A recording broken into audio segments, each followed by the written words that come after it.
começando lá, comecei a gravar, tá? Ok. Então, pessoal, estamos começando. Primeiro eu tenho que compartilhar a tela, né? Tá gravando já? Tá, né? Estamos começando a parte 4 da aula. A energia está caindo aqui neste momento o tempo todo. Então, vamos lá de novo. Paciência, né? Vai ficar chato, mas...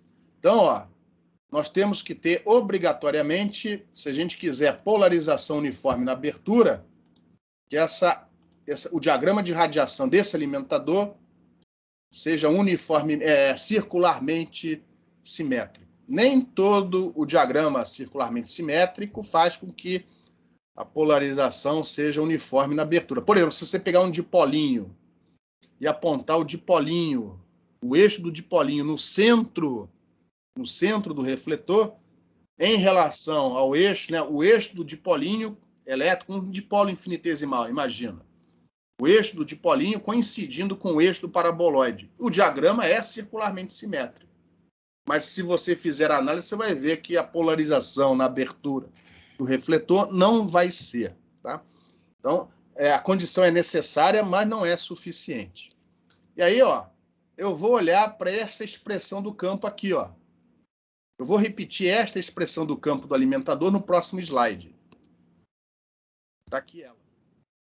E aí, quando eu olho para isso, vocês vão reparar, lógico que foi muito rápido, mas na aula passada a gente falou nas definições de polarização do Ludwig.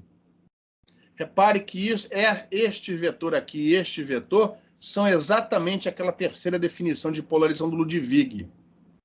Então a gente chega numa conclusão mais elaborada, uma conclusão mais elegante, uma conclusão mais no espírito do pessoal que realmente trabalha com esse tipo de antena.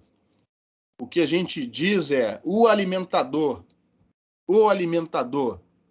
que vai fazer com que a polarização do campo seja uniforme na abertura do refletor parabólico é aquele alimentador que, segundo a terceira definição do Ludwig, não irradia polarização cruzada.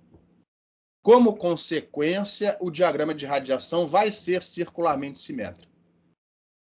Ou seja, todo o alimentador que não radie polarização cruzada, segundo a definição do Ludwig, obrigatoriamente tem diagrama de radiação circularmente simétrico. O oposto não é verdade. Ou seja, nem toda antena que possui diagrama de radiação circularmente simétrico não radia cruzada segundo a definição do Ludwig. Tá? Então, essa é uma maneira mais elegante. Vocês não vão encontrar isso no livro-texto do Balanis. E aí existe, sim, alimentador capaz de gerar esse diagrama de radiação circularmente simétrico. Existem vários alimentadores capazes de fazer isso. Aqui nas notas de aula, eu vou concentrar num único tipo, que é a corneta corrugada. A corneta corrugada é uma derivação do guia de onda corrugado. O que é um guia de onda corrugado? É um guia de onda, por exemplo, circular, só que a parede metálica do guia, ao invés de ser lisa, ela tem ranhuras, né? Seriam essas corrugações indicadas na geratriz aqui do guia. Quando você rodar essa geratriz em torno do eixo de simetria, é como se fosse um guia com paredes com ranhuras. Essas ranhuras, se você tiver uma quantidade grande de ranhuras por unidade de comprimento de onda, você consegue com isso uma espécie de metasuperfície. Ou seja, é um condutor, porém, se você tiver essas ranhuras em quantidade suficiente por comprimento de onda, é como se na média espacial, as condições de contorno naquela superfície fossem diferentes das condições de contorno do condutor elétrico perfeito, justamente por causa dessa corrugação que você tem aqui. Essa corrugação funciona como se fosse uma linha de transmissão de tamanho L terminada em curto. E aí, se você combinar essa geometria e ajustá-la de maneira diferente, é como se fosse um guia porém com uma condição de contorno diferente. Seria uma metasuperfície, né? E aí dá para mostrar, isso aí não é, está totalmente fora do escopo do curso, que se você ajustar a geometria dessas corrugações direitinho, você consegue fazer propagar nesse guia 2 modos simultâneos. O modo TE11 e o modo TM11. De maneira que quando você combina os dois, ó, gera esse modo híbrido, HE11, que tem um comportamento de distribuição de campo mais uniforme. Se você conseguir um alimentador, uma cornetinha, onde na abertura dela o campo se comporta com isso, como se fosse esse daqui, ó, você vai ter um diagrama de radiação mais circularmente simétrico, com menos polarização cruzada. Ela não é nula, nunca vai ser, mas ela vai ser muito pequena. E são algumas dessas cornetas são empregadas em antenas refletoras, justamente na tentativa de você obter uma polarização uniforme nessas antenas refletoras. Tá? Aqui tem uma referência do Dragoni, mas está totalmente fora do escopo desse nosso curso de graduação. Tá? Então, ó, vou mostrar mais rápido, que a energia hoje está uma droga. Alguns exemplos de cornetas e flanges corrugadas. Isso daqui ó, era projetado aqui no Brasil. É uma corneta com a parede, ó, repara aqui na parede interna da corneta, cheio de ranhuras. Então, com um torno mecânico, né, se não for muito pequititinho as corrugações, você consegue fazer essas ranhuras, por exemplo, num cone de alumínio. Você usina isso com as dimensões ajustadas de forma apropriada. Então, esse tipo de estrutura tem um campo um pouco mais uniforme na abertura. E, consequentemente, ela vai irradiar pouca polarização cruzada. Então, é possível, sim, você construir alimentadores de tal maneira que eles possuam baixa polarização cruzada e, consequentemente, quando você utiliza isso no foco de um sistema refletor, você acaba conseguindo também uma abertura de refletor quase que com polarização uniforme. E, consequentemente, essa vai ser a polarização na direção perpendicular àquela abertura. Então, é possível, não é assim... É complicado, né? Mas não é impossível você obter isso na prática. Aqui tem mais exemplos. Essa cornetinha aqui é para 190 GB. Isso aqui é quase que uma joia, né? Para construir isso, precisa de muita precisão mecânica. Mas é possível, tá aqui, ó. Essa outra, se não me engano, funciona num radiotelescópio francês. Tá? Aqui o diagrama de radiação, ó. E ela funciona em 2 faixas de frequência, em torno de 10,7 GB e 17,8 GB. Projetar um negócio desses é super complicado, não é trivial. Mas está aqui o diagrama, ele está plotado em 2 planos ortogonais, não dá para ver diferença quase nenhuma, porque o diagrama é praticamente circularmente simétrico. Aqui está o diagrama da polarização principal, e aqui, ó, embaixo da cruzada. Então, a polarização cruzada não é nula. Mas repara, ela está aqui 40 dB abaixo.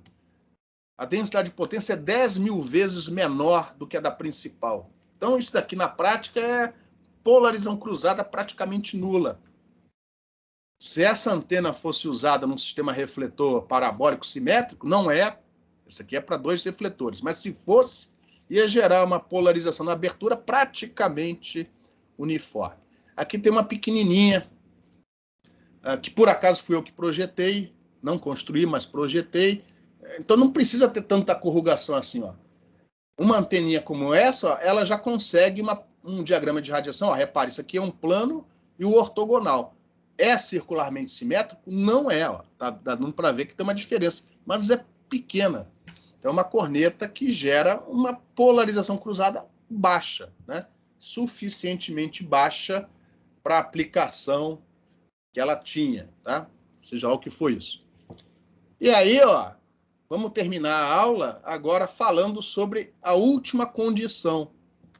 Então, a gente já viu que a fase uniforme é naturalmente obtida, a gente viu que é possível usar um alimentador apropriado para obter a polarização uniforme também, na abertura, está faltando amplitude uniforme. E, para a amplitude ser uniforme, esta função f, que vai representar, no fundo, né, o módulo dessa função ao quadrado, vai representar o diagrama de radiação do alimentador, circularmente simétrico. Essa função tem que compensar a variação do RF com o ângulo, com a direção do raio que incide no refletor. Tá? E aí eu peguei, ó, tirei o módulo disso, enfim, não precisava ter feito isso, mas eu fiz.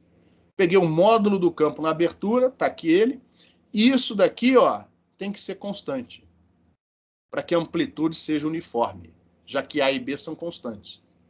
Aí o que eu fiz aqui, eu simplesmente substituí, ó, o RF pela fórmula, pela equação do paraboloide, ó, 2F dividido por 1 mais cosseno de θF. E 2 dividido por 1 mais cosseno é igual a secante ao quadrado daquele ângulo θ dividido por 2. É uma maneira de reescrever isso. Tá? É só pegar as identidades trigonométricas e você vai verificar. Consequentemente, o módulo dessa função tem que ser proporcional à secante ao quadrado. E como o diagrama de radiação do alimentador é proporcional ao módulo dessa função ao quadrado, significa que o diagrama de radiação do alimentador, para que a amplitude do campo na abertura seja uniforme, tem que ser proporcional à secante de θF sobre 2 à quarta.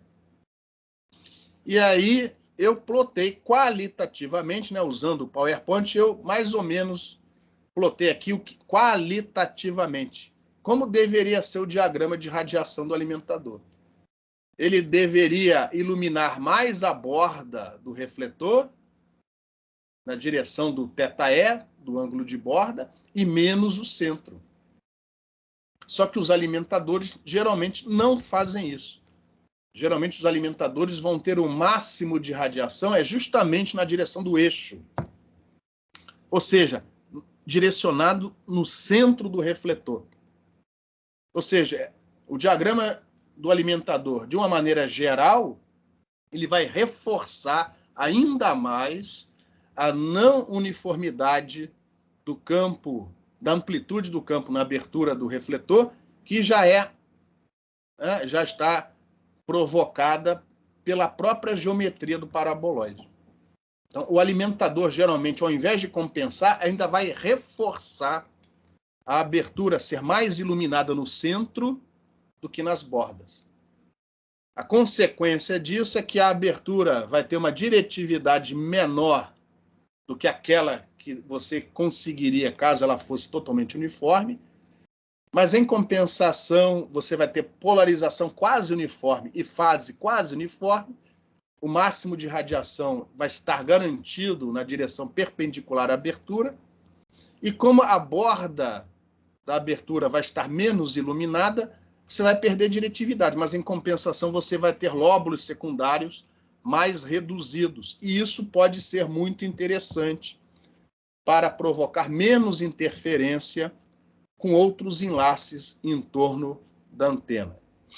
Na prática, você até consegue alimentadores com um diagrama mais ou menos parecido, mais ou menos. Mas aí você precisa de alimentadores com vários modos na abertura. Eles são faixa estreita e eles não são tão utilizados assim.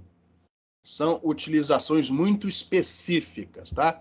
Geralmente, em sistemas de comunicação, os alimentadores acabam não tendo esse tipo de comportamento no diagrama de radiação.